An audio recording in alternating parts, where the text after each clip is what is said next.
Over my 4.5 years here on YouTube, I've gotten a similar question over and over and over again, and it is in some form of this statement. Spencer, I'm not the leader of my worship team.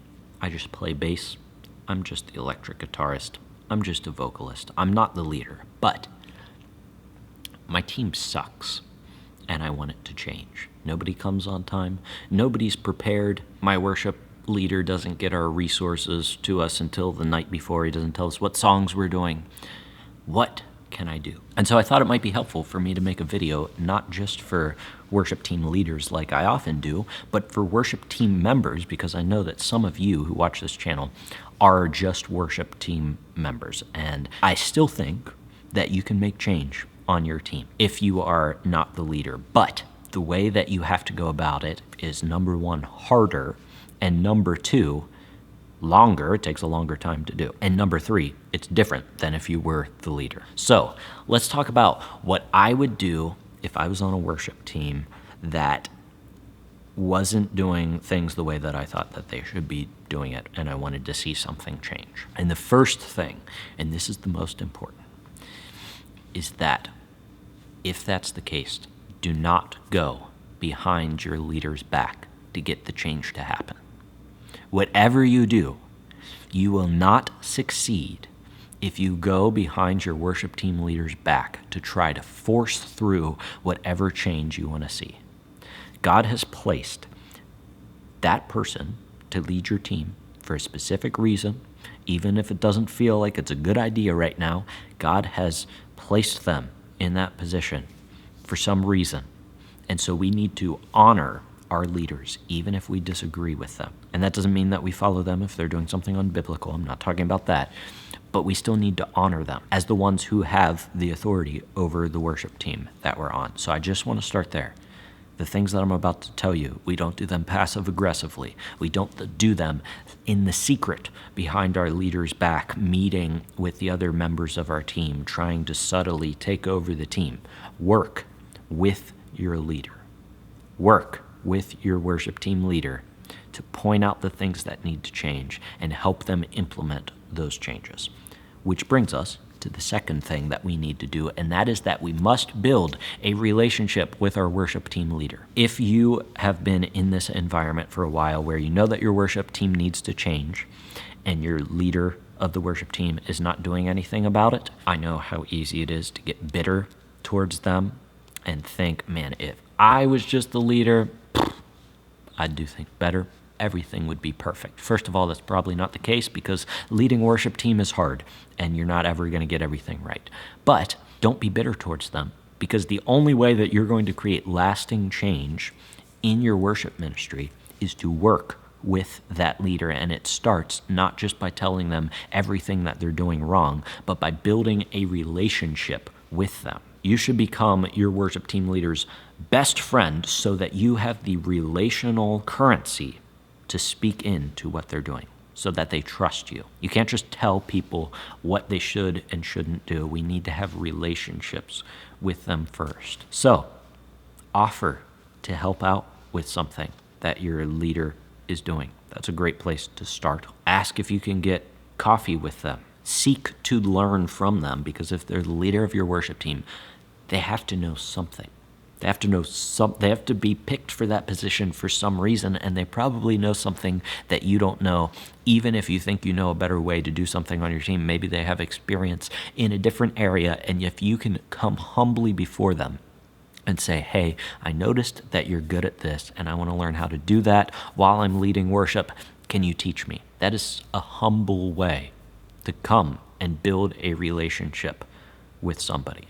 And then, after 6 months, after a year, after you've built an authentic relationship with them, not a relationship that you've just built so that you can accomplish your primary task, but the primary task is to build a relationship with your worship team leader. Once you've built that relationship, then you can start to, once they trust you, influence some of the things that they do as a friend, not as somebody who knows better than them. So it must start with building a relationship with your worship leader so that we don't go behind their back when we're trying to make these changes. The third thing is that not only do we build relationships with our worship team leader, but we build relationships with our worship team members.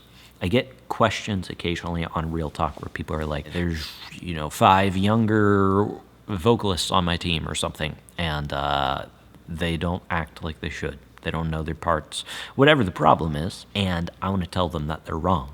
How can I do that? And the truth is, you're not going to be able to do that. Number one, if you aren't the leader. If you are the leader, you have a little bit of authority to do that. If you aren't the leader, you do not have the authority to do that. What you have is a chance to build a relationship with them where you can mentor them and lead them in the right direction. And that relationship will allow you to make deeper changes than simply just telling them what to do ever could. When you get to a place where people come to you and ask you, hey, I noticed that you always have your music memorized. How do you do that? I want to know that. When you get people to see the benefits and want to learn how to do it for themselves, that's when true change happens, and it's so much easier at that point. But the hard part in that is that you have to build relationships building up to that time. So start building relationships with your team and get to know your team better, just like you get to know your worship leader better. Now, while you are doing those two things, you must model what you want to see. You must go above and beyond in incorporating the change in your own way of leading before you ask other people to do it. If you think that people should be memorizing their music, you better have your music memorized every single rehearsal and be able to play it perfectly. If you want people to show up on time, be there 15 minutes early or something. Set up and ready to go whenever everybody gets there. If you wish that your team prayed more, offer to pray at the beginning of your worship rehearsal. We lead when we are not leaders, when we're leaders as well, but especially when we're not leaders, the influence that we have is brought about by the example that we set. We don't have as much authority as if we were the leader of our team. So we gain respect through unwavering excellence, doing the changes that we want to see in our own lives, allowing people to see the benefits that that has for us, and then giving people the opportunity through the relationships that we've built with them to come to us and say, Spencer, I see that thing that you're doing, and I want to learn how to do it because I see how it has improved the way that you lead worship, and I want that freedom in worship to not stare at my music stand the whole time, but be able to look at the people that I'm leading. And then number 5, even though I said, don't go tell everybody everything to do and why they need to do it and why they need to listen to you, you still need to be able to confidently speak up when the time is right. So, for example, I think of the worship team devotional time that I talk about. I think that that's a crucial part to a worship rehearsal. We have to have time to talk with our team about spiritual things. If you have that time with your team, don't be afraid to bring up your opinions. Hopefully your worship team leader is leading in that way. I learn things from my worship team all the time during my worship team devotional time. I give them a chance to speak, to express their opinion, because I don't know everything and they know things that I don't know, and we think about things and bounce ideas off of each other and look at what Scripture says about it and figure it out together. So don't be timid in speaking the truth, but make sure that the truth is spoken with kindness, not going behind your leader's back, but also in the right context. If nobody's asking for your opinion, don't give them your full opinion and say, this is how we ought to do things. It's okay to bring that stuff up sometime, but the better way to do it is to wait until the opportunity presents itself where it makes sense for you to express your opinion. If you're doing a worship team devotional and somebody asks the question, what is worship?